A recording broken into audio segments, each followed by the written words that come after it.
안녕하세요. 김작가 철인의 팁입니다. 오늘은 제가 좋은 분을 한 분 모셨습니다. 한재명 대표님이라고 모셨는데, 본인 소개 좀 잠깐 듣겠습니다. 네, 안녕하세요. 저는 한 20여 년간 그 세일즈 업무를 주로 하면서 여러 가지 이제 비즈니스를 하고 있는 이제 한재명이라고 합니다. 반갑습니다. 네. 그래서 오늘은 한재명 대표님이 복권방을 또 운영하고 계시는데, 복권방에 대해서 좀 궁금한 것들을 좀 모아서 질문을 바로바로 드리겠습니다. 첫 번째는 복권방을 오픈하실 때 이런 예. 어떤 자격 요건 같은 게 있나요? 네, 있습니다. 예를 네. 들면은 이제 일반인들은 아예 응모를 하실 수가 없고요. 국가 유공자라든가 뭐 장애인, 한부모 가정의 세대주, 뭐 5.18 유공자, 뭐 국가 유공자 이런 분들이 이제 응모 대상이고요. 네네. 이런 분들이 이제 응모를 하면은 그 안에서 이제 뽑는 티오가 있지 않습니까? 네. 그럼 이제 추천 방식으로 하고 있습니다. 그럼 국가유공자여만 자격이 된다는 말씀이시죠? 예, 뭐 국가유공자, 뭐 장애인, 뭐 네네. 한부모 가정 세대주, 취약계층, 네. 뭐 이렇게 사회적 약자 위주로 이렇게 네. 일자리 창출을 위해서 이렇게 뽑고 있습니다. 그럼 혹시 장인어른이나 이렇게 결혼한 배우자의 가족으로도 할 수가 있나요? 이제 가족 거를 이제 하게 되면은 이제 뭐 직원처럼 일을 해야 되겠죠? 이런 형태로. 예. 네네, 알겠습니다. 네. 그리고 두 번째 많이 궁금한 게, 복권방 이제 저도 1,000원, 2,000원짜리를 많이 사고, 제 고객님들도 택배 하시는 분들이 많이 사시는데, 이게 한 달 수입이 대략 어느 정도인지 좀 궁금해 하시는 분이 계셔가지고요. 대략적으로, 예, 이게 네. 지금 건 바이 건인데요. 네. 이게 그 부익부 빈익빈이 이제 심합니다, 차이가. 그래서 이제 정부에서 통계를 낸 게 있는데요. 네. 이제 가장 많이 버는 판매점하고 가장 적게 버는 판매점 차이가 2,200배 차이 난다고 합니다. 2,200배요? 예, 예. 그래서 예. 이제 1등 판매점은 대략 추산하는 금액이 1년에 한 10억 이상을 이제 벌고 있고요. 그리고 못 예. 버는 데는 뭐 1년에 뭐 몇백만 원 버는 데도 있고 뭐 이 정도로 차이가 이제 예, 차이가 큽니다. 그래도 인건비 정도는 나와야 이걸 또 할 텐데, 그래도 새로 시작하시는 분들이나 그런 분들한테는 어떻게 할 만한 건가요?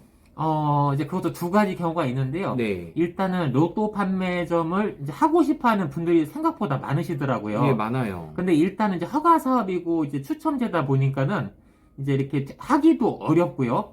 막상 된다 하더라도 이제 그 상권이나 어떤 이런 위치에 따라서 매출 차이가 너무 크기 때문에 어렵게 당첨이 되시고도 주변에서 포기하는 사람들을 많이 봤습니다. 예를 네. 들면은 네. 어떤 분 같은 경우는 이제 가게가 자기 건물이라 월세가 안 나간데도 불구하고 폐업을 했어요. 네. 왜 폐업을 했냐면은 일주일에 수입이 뭐 한 10만 원, 15만 원밖에 안 되는 거예요. 로또 복권 이제 이게 일주일마다 추첨하다 보니까 저희가 이제 일주 단위로 보통 이제 이야기를 하거든요, 업계에서는. 네. 그래서 일주일 소득이 뭐 10만 원 이 정도니까는 한 달에 봐야 40만 원에서 60만 원 사이. 네. 이 정도니까 인건비가 안 나오잖아요. 네네. 한 분당 뭐 최소한 뭐 200은, 300은 네. 받아야 될 텐데, 예를 들면은. 그래서 어렵게 당첨이 되고도 중도에 포기하는 사람들이 많습니다. 그래서 되기도 어렵지만은 돼서도 본인들의 어떤 이제 상권에 관련된 노력이나 매출을 극대화하기 위한 이런 노력들을 좀 게을리하시면은 되고도 폐업하는 사례가 많다는 걸 말씀을 드립니다. 쉬운 게 아니네요. 예, 예, 그렇습니다. 네네. 대표님은 그 1등하고 2등이 네. 복권방 운영하면서 어떻게 나왔나요? 예, 1등이 이제 자동으로 32억이 한 번 나왔고요. 32억이요? 예, 그리고 2등이 두 분 네. 나왔는데 네. 이제 자동으로 5천만 원대, 네. 수동으로 6천만 원대 이런 식으로 해서 이제 총 1, 2등이 3분 나오셨습니다. 와, 네. 대박입니다. 네. 저 정말 궁금한 게, 네. 많이 물어보는 게, 1등이 되면은 네. 복권방에도 뭐 혜택이 있나요?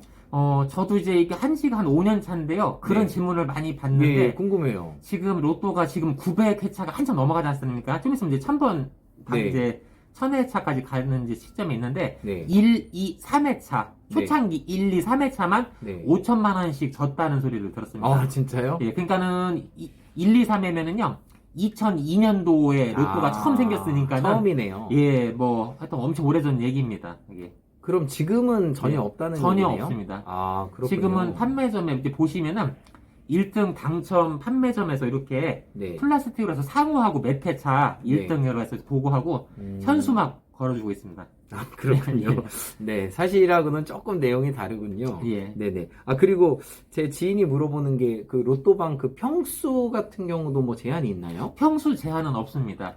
평수 제한은 없고요. 안 되는 업종 제한은 있어요. 아, 안 되는 업종은 네. 이제 술집 같은 거 쉽게 말하면 술집, 네네. 유흥점 이런 데는 아, 안 유흥점? 되고요. 네. 예, 그래서 예를 들어서 이제 그 기존에 뭐 커피숍을 한다든지 어떤 뭐 예를 들어서입니다. 뭐 화장품 가게를 한다든지 이런 소매점들 있지 않습니까? 네. 이런 사장님들이 아까 이제 그런 신청 자격이 되셔서 당첨이 되면은 그런 가게 테이블만 하나만 더 있으면은 이렇게 샵앤샵 개념으로 네. 하실 수가 있습니다. 아, 그렇군요. 평소 제한은 네. 뭐 최소한 책상하고 뭐 이렇게 슬립지 마킹 정도는 하셔야 되기 때문에 제가 생각할 때 최소 두세 평 정도만 돼도 할 수가 있습니다.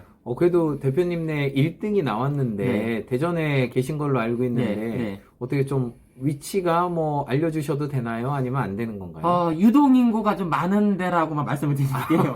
특정해서 말씀드리기 조금 예, 그런 예. 부분이 있고요. 그래서 네네. 주변에 사람들이 좀 많으시기 때문에 그냥 유지 정도는 하고 있습니다. 네네. 네. 아니, 저도 갔는데 그때 네네. 대표님이 워낙 친절하시니까 네, 저는 그 복권방에서 대표님처럼 인사를 잘하는 분은 네. 처음 봤습니다. 예. 그래서 갈 때도 기분이 좋고 또 그 멘트 뭐죠? 이렇게 뭐 당첨되세요. 이렇게 당첨되세요 말씀을 이런 멘트를 또 해주시니까 네. 저도 샀을 때 기분이 네. 상당히 좋았습니다. 예, 보통 저희가 이제 식당을 가서 네. 음식 하나를 시켰는데 그냥 자리에 놓고 가는 것보다는 네. 아니 맛있게 드세요. 손님 맛있게 드세요. 이렇게 한마디 해주는 게 더 이제 기억에 남지 않겠습니까? 아유, 그렇죠. 그래서 그렇죠. 저희가 당첨되세요라는 이런 멘트를 시작을 한 지가 몇 년이 됐는데 그래도 손님들이 많이 좋아하시고 네. 또 일부러 그런 것 때문에 오신다고들 하더라고요 또. 예, 맞습니다. 네. 이게 작은 친절함이 되게 어떻게 보면 이것도 세일즈잖아요. 맞습니다. 또 워낙 또 세일즈를 잘 하시는 분이시지만 그런 부분들이 상당히 중요하지 않나 생각이 듭니다. 예. 아, 그리고 또 복권방 하면서 궁금한 게 교육을 1년에 한 번은 꼭 가야 된다는 게 있는데 그거는 어떤 건가요? 예, 예를 들면은 이제 예를 들어 드릴게요. 네. 의사 같은 분들이 이제 의사고시를 봐서 자격을 따면은 네. 의사 면허증을 남한테 못 주잖아요. 자기한테 그렇죠. 상속을 예, 못 하잖아요. 증여를 못하죠. 못 하고. 그래서 그런 걸 이제 일신 전속권이라고 하는데 이 복권 판매점도 본인만 할 수 있습니다. 이 법적인 개념이. 그래서 본인만. 만약에 예를 들어서 제가 당첨이 돼서 판매점 운영을 하면은 이제 제가 배우자나 자녀한테 줄 수가 없고요. 제가 예를 들어서 나이가 먹어서 제가 사망을 했어요. 노쇠에서. 네네. 이러면은 그 사업권이 끝나는 겁니다. 아, 끝나는 거예요? 예, 그러면은 그 TO가 이제 이렇게 생길 거 아니에요. 전국적으로 예. 몇백 개, 1000개, 2000개 생기면은 몇 년씩 모아놨다가 이제 추첨을 인터넷 공고를 통해서 이런 식으로 추첨을 하는 거거든요. 그럼 교육의 의미는 뭐냐면은 그 많은 이제 판매점 사장님들이 쉽게 말하면 살아계신지 돌아가셨는지 알 길이 없잖아요. 없죠. 그렇다고 담당하시는 분들이 그분 죽었나 살았나 확인하기도 확인도 어렵고. 어렵고요. 예, 그래서 1년에 한 번씩 집합교육을 합니다. 아, 그렇게 해서 복권에 관련된 어떤 이제 동향이라든가 서비스라든가 계약 갱신이라든가 이제 이런 절차를 밟으면서 신분증 갖고 본인이 왔는지 안 왔는지 확인해서 네. 이제 그런 것들을 이제 기본적으로 걸러내는 혹시 시스템입니다. 그러면 이제 뭐 진짜 아프거나 그래서 네. 못 오면 어떻게 되는 거예요? 그런 경우는 담당 예. 이제 그 관리하시는 분들이 계세요. 그렇게 네. 뭐 조치를 하면 가능은 합니다. 아, 가능한 안 나온 자체 갖고 뭐를 하는 건 아니고 일단 최대한 어떤 이제 조치를 하시면 되고요. 네네. 예. 예. 가급적 본인이 나오는 걸로 일단 돼 있습니다. 기준은. 네네. 예. 오늘 바쁘신데 나와주셔서 너무 감사하고요. 네, 감사합니다. 마지막으로 네. 이 복권방을 이제 시작하려는 그런 분들한테 뭐 한 가지 네. 뭐 교훈적인 메시지를 하나 전해주시면 좀 좋을 것 네. 같습니다. 일단은 영업이 아닌 이런 거는 이제 상가를 운영하시는 거잖아요. 판매점이잖아요. 그래서 위치가 중요합니다. 세일즈 같은 경우는 내가 그냥 몸만 다니면 되지만은 이런 것들은 어떤 위치적인 지리적 요건이 중요합니다. 네. 이런 말이 있습니다. 음식 장사를 빗대서 말을 하는데 네. 맛보다 상권이라는 말이 있습니다. 맛보다 목이 좋아야 된다는 말인데요. 네. 일단 복권 판매점도 일단은 목이 많이 좋아야 됩니다. 그래서 요건이 크게 있는데요. 주차도 잠깐 할 수 있는 곳이어야 되고요. 그죠. 그냥 사람들이 버스라든가 걸어서 유동하는 인구가 많아야 되고요. 예. 주변에 어떤 집계 효과가 있어야 됩니다. 주변에 예를 들면은 네. 어떤 뭐 예를 들어서 영화관이 있다든지 뭔가 사람들이 그 주변에 뭔가 상권이 형성되어 있는 이런 많이 왔다 갔다 하는 사람이 그렇습니다. 예. 많아야 된다는. 네.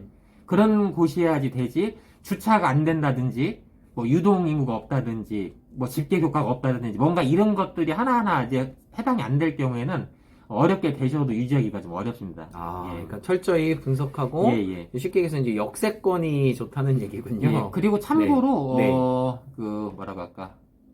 일단 역세권 자체가 꼭 좋은 건 아니에요. 아, 역세권 아니고요? 기차 역 안에는 또 안 되더라고요. 예, 특이하게. 예, 예. 근데 버스를 많이 타는 이런 분들은 또 됩니다. 그래서 왜 네. 그런가 생각해 봤더니 KTX나 기차 타는 분들은 좀 바빠서 움직이시는 분들이기 때문에 어떤 복권 살 수 있는 심리적 시간적 예. 여유가 없으시지 않나 이런 예. 생각이 좀 들고요. 오히려 버스는 뭐 조금 여유 있게 가는 분들 있잖아요. 어디 지방 가실 적에. 그렇죠, 그렇죠. 그래서 그런 틈에 주변에서 이 복권 구매를 또 많이 아. 하시는 것도 좀 볼 수가 있습니다. 네네. 네. 대표로, 저 참고로 네. 대표님네도 버스 쪽인가요? 기차 쪽인가요? 뭐 어떤 버스가 많습니다. 버스 주변에. 쪽이 많으신 거죠? 시내버스 아유. 유동인구도 많고요. 예, 아주 좋은 곳을 고르셨네요. 네. 어쨌든 오늘 나와주셔서 너무 감사하고요. 네, 감사합니다. 또 복권방 차리시는 분들이 네. 요 도움을 네. 꼭 받았으면 좋겠습니다. 네. 네, 이상으로 김작가 철인의 TV에서 한재명 대표님 모시고 복권방에 대해서 인터뷰를 했습니다. 감사합니다. 네, 감사합니다.